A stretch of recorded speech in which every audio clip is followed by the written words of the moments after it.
All right, so today we're going to take a deep dive into kind of a dramatic moment in the Trump White House.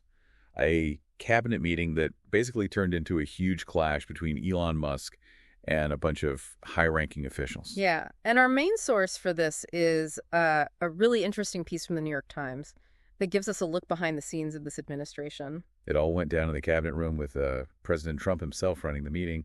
20 officials, their tension's already pretty high. Yeah, the Times article really paints this picture of the administration kind of struggling with Musk's super aggressive way of cutting the budget, what some people are calling the chainsaw approach. Yeah. So you can already feel that kind of explosive atmosphere going into this meeting. Yeah, and it didn't take long for things to get heated. Yeah. The article focuses on a bunch of these confrontations, Yeah. starting with Musk going after then Secretary of State Marco Rubio. Yeah, Musk just went right at him, accusing Rubio of not doing enough to cut State Department staff. And Rubio didn't take it lying down. He reminded Musk that over 1,500 employees had already left through buyouts or early retirement. He even asked sarcastically if Musk wanted him to rehire them just to fire them again. Yeah, it's a pretty telling exchange, isn't it? It looks like just an argument about numbers. But you can sense that there's this bigger power struggle going on underneath. You've got Rubio, a real experienced politician, pushing back against Musk. This guy who's not even elected, but has some serious sway in the administration. Exactly, and it makes you wonder how much influence someone like Musk actually had on policy. Was he just an advisor, or was there something more to it? Yeah, and it's important to note that the Times piece suggests this wasn't a one-time thing. Musk was at the White House a lot, and Trump seemed to really like his ideas, especially when it came to making the government more efficient and cutting costs. So this meeting is like a mini version of those bigger tensions. The clash between the traditional way the government works and Musk's more disruptive Silicon Valley style. Exactly, and that clash gets even more obvious in how Musk dealt with other cabinet members, like Veterans Affairs Secretary Doug Collins. Right. Collins argued that the VA needed a more strategic way to reduce staff, not just firing people left and right. He thought they needed to be more careful and sensitive, especially when it came to helping veterans. Yeah, it shows you how complicated governing really is. Cutting costs might sound good in theory, but when you're talking about things like the VA, you can't just go in with a chainsaw. And it seems like Musk didn't really get that, at least according to the Times. His argument with Transportation Secretary Sean Duffy really makes that clear. Oh yeah, that one was a doozy. Duffy was questioning Musk about wanting to fire air traffic controllers, especially with all those recent plane crashes. It's a situation where safety and experience are super important, and Duffy thought Musk was being reckless. And what did Musk do? He called Duffy a liar right there in the meeting. Yep, that's a big deal. It tells you a lot about Musk's personality, but also how much bad blood there was. It wasn't just about policy, it was personal. And throughout all this, the Times gives us a really specific picture of how Trump was acting. They say he was sitting back, arms crossed, watching all the drama, like a spectator at a tennis match. What do you make of that? Well, it's definitely interesting. There are a few ways to look at it. Some people might think that Trump was doing this on purpose, that he liked to see his cabinet members fighting with each other. Others might say it shows he didn't have control, that he couldn't handle all the strong personalities he put together. Either way, it doesn't really make him look like he was in charge, does it? It definitely makes you wonder about Trump's leadership style and how much he shaped what was happening in his administration. So we've seen how Musk clashed with Rubio, Collins, and Duffy. All pretty dramatic stuff.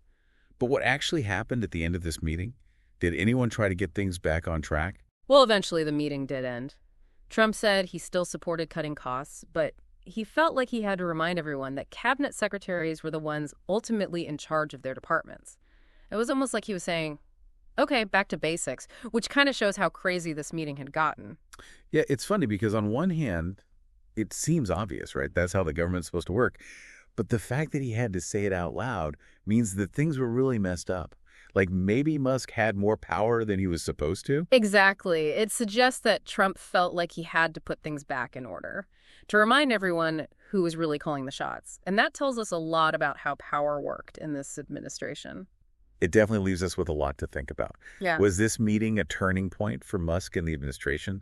Did his way of being so confrontational affect policy decisions in the long run? We'll dig into those questions a little later. Okay, so we've been talking about this crazy cabinet meeting where Elon Musk was going head-to-head with some of Trump's top people. And it's pretty clear this wasn't just about like budget numbers or whatever. There was more going on, like who had the power and how different their personalities were, and even how they thought about the whole idea of government.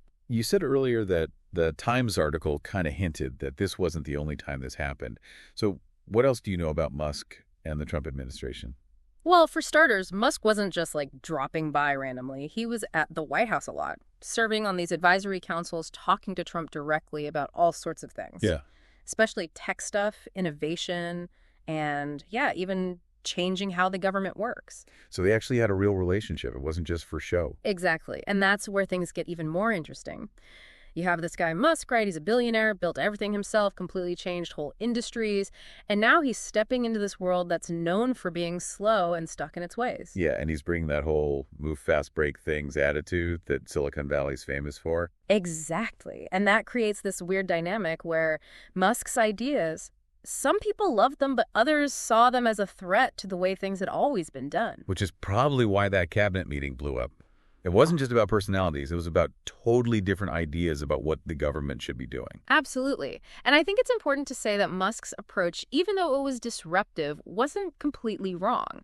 There are some good arguments for making the government simpler, cutting out useless rules, being more open to new ideas. Right. But then the question is, how far do you go? Yeah. And who gets to decide what's useless? Exactly. And that's where you're going to get conflict. Because when you have someone like Musk coming in, basically saying, do it my way, it makes you worry about who's really in control and if everything's being done out in the open. Especially in a democracy where we vote for people to make those decisions, not just whoever's rich or powerful. It raises a really important question. Should someone like Musk, with no official position in the government, have that much power over what happens? And if they do, how do we make sure they're not abusing it?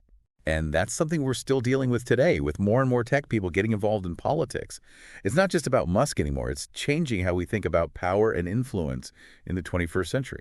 It's a big change, and we need to pay attention to it because it goes beyond just individual people or specific policies. It gets to the core of how our government works and who gets to decide what it focuses on. Okay, so we've talked about the personality clashes, the different ideas they had. But what about the actual results? Did Musk's chainsaw approach actually accomplish anything? Well, that's where things get a little tricky. There were definitely times when his ideas were put into action, especially with space exploration and getting rid of some regulations. But whether those changes were good or bad, well, that's up for debate. The Times article specifically mentioned some worries about how it affected the Department of Veterans Affairs. Yeah, that's a perfect example of where just focusing on cutting costs can be a really bad idea. The VA helps millions of veterans with all kinds of important services. Any changes to make it more efficient or save money have to be done super carefully because you can't mess with people's lives. Right. It's not just about numbers. It's about people. Exactly. And I think that's a big lesson here. We can't forget about the human side of things when we're talking about changing the government. These aren't just abstract ideas. They affect real people in the real world. So maybe Musk had good intentions sometimes, but the way he did things wasn't always so great. And it seems like that was a pattern with him in the Trump administration. It's kind of a warning story. It reminds us that even the smartest people with the best ideas need to understand how the government works and how complicated people's needs are. And what about how the public saw all of this? Did these big public fights change how people felt about the Trump administration? That's a great point. When you have these power struggles happening out in the open like that, it can make the whole administration look chaotic and messy. People start to lose trust, and they wonder if the government is really trying to help them or just fighting amongst themselves. And when people lose trust, that can have long-term effects. Totally. It creates this feeling of cynicism and disappointment that's really hard to get rid of, and it makes it harder for future administrations to do their jobs, even if they have good intentions. Okay, so we've seen the fights, we've talked about the bigger picture, we talked about this possible impact. But I'm curious about Trump. What was his role in all this? Well, we know he liked Musk's ideas. At first, he kind of saw him as a kindred spirit, but as these fights kept happening and getting more attention, it seems like Trump started to back off a bit.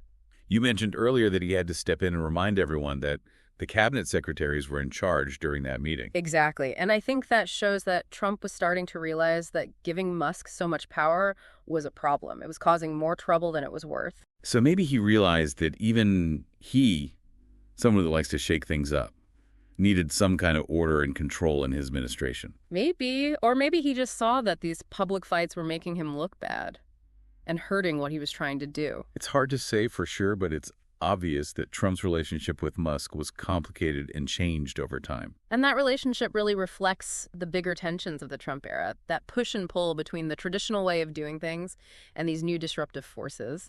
The wanting to change everything quickly, but also having to deal with the realities of running a country that's super complex and divided. It's a fascinating story, and I think we're still trying to figure it all out. I agree. It's a story with lots of different layers, and it keeps making us ask important questions about leadership, the role of experts, and how power works in a democracy. Okay, so we've been breaking down this whole clash between Elon Musk and Trump's cabinet. And yeah, Musk definitely rubbed some people the wrong way with his style. But when you look back, did any of it actually work? Did he get any good results? Well, that's the thing. It's not so simple. Yeah, Musk caused a lot of drama with how confrontational he was. But some people say that his push for new ideas and efficiency did lead to some positive changes, especially in areas like space exploration and getting rid of unnecessary regulations. So it wasn't all bad then? Not exactly. It's kind of complicated. While some things might have benefited from his shake things up approach, other stuff like the potential impact on the VA raises some serious red flags. It shows that just trying to disrupt everything in these big, complicated government systems can backfire. So it's all about finding that sweet spot, right? Yeah. You want to make things better, but you can't screw up essential services or hurt the people who rely on them. Exactly. And I think that's what was often missing in this whole Musk and Trump situation. It was like disruption just for the sake of disruption without really thinking about the downsides. Which brings us back to Trump. What was his role in all this? It seemed like he was on board with Musk's ideas at first, but then we saw him stepping in to put the cabinet secretaries back in charge during that meeting. Do you think Trump ever regretted giving Musk so much power? That's a question a lot of people are still trying to figure out. Some think that Trump really liked Musk's energy, at least at the beginning, and he was willing to put up with the chaos that came with it. Maybe he saw it as a way to really shake things up, which was a big part of why people voted for him, right? Exactly. But as those clashes got more and more public and started to hurt how people saw the administration, it seems like Trump started to distance himself a little. That moment in the meeting where he reminded everyone who was actually in charge could have been when things started to change between them. It's like he realized things were getting out of control, and even he, someone who likes to disrupt things, needed to put some limits on the chaos. Yeah, that's a good way to put it. And I think it points to a bigger theme we've been talking about this whole time. How do you balance disruption and stability? How do you make big changes without screwing everything up? It's a struggle every administration deals with to some extent. For sure. But I think it was really obvious during Trump's time as president because of his personality and how he did things so differently. And it's something we as citizens need to be aware of and think about, because in the end, it's our government and our democracy that are at stake. Couldn't agree more. We can't just sit back and watch. We need to demand transparency and accountability from our leaders. We need them to make smart decisions. And we need to hold them responsible for how those decisions affect us. So what are the big takeaways from this whole deep dive into the Trump White House? This clash between Musk and the cabinet. What can we learn from it and apply to the challenges we face today? I think there are a few important things to remember. First, even when you have good intentions, trying to disrupt things can have unexpected consequences. We need to remember how complicated government systems are and think about the potential impact of what we do. So it's about being smart and strategic, not just about shaking things up for the fun of it. Exactly. Second, it shows how important balance is. We need leaders who can be innovative but also keep things stable, who can push for change, but also respect the institutions and rules that make our democracy work. Leaders who listen, who try to get everyone on the same page, who can handle complex situations without resorting to chaos and fighting. Exactly. And finally, it reminds us that we, the people, have a big role to play, too. We can't just sit back and do nothing. We need to be informed and engaged and speak up about the things that matter to us. We need to hold our leaders accountable and demand a government that works for everyone, not just a select few. That's a really important message. And it's just as relevant now as it was during Trump's time in office. I agree. And it's a message I hope our listeners will keep in mind as they go about their lives and engage in the conversations that are shaping our future. Well said. And with that, I think it's time to wrap up this deep dive. It's been a really interesting look into the Trump administration and how power and influence worked, and that constant push and pull between disrupting things and keeping things stable. It's always great to dig into these thought-provoking topics with you. And as always, we encourage our listeners to keep exploring, questioning things, and learning. Because in a world that's always changing, we never stop needing to understand things better. Until next time, keep diving deep.